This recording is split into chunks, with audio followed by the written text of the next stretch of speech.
চীনের মহাকাশ স্টেশনে 4টি কালো জাতের ইঁদুর পাঠানো হয়েছে। পৃথিবীর নিম্ন কক্ষপথে প্রাণীর প্রজনন প্রক্রিয়া নিয়ে গবেষণার জন্য এই ইঁদুরগুলোকে মহাকাশে নেওয়া হয়েছে। সেনজু 21 মহাকাশযানের মাধ্যমে ইঁদুরগুলো চীনের তৈরি তিয়ানগং স্টেশনে পৌঁছেছে। শুক্রবার জিউকোয়াং স্যাটেলাইট লঞ্চ সেন্টার থেকে লং মার্চ 2F রকেটে করে সেনজু 21 সফলভাবে উৎক্ষেপণ করা হয়। এই অভিযানে চীন তার ইতিহাসের সর্বকনিষ্ঠ নভোচারী সহ 3 সদস্যের একটি দল পাঠিয়েছে।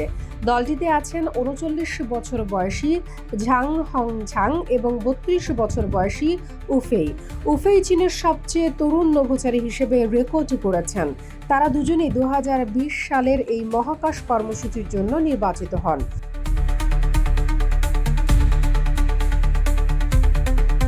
2022 সালে স্থায়ীভাবে বসবাসযোগ্য হিসেবে গড়ে ওঠা চীনের মহাকাশ স্টেশনে এটি 7ম মানববাহী মিশন।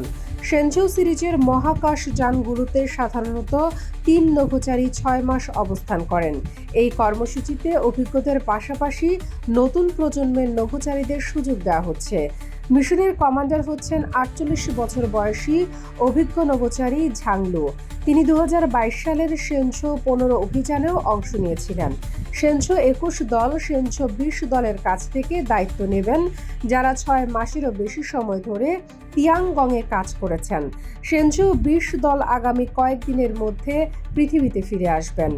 শামীমা আক্তার, বাংলা বাজার পত্রিকা, ডিজিটাল।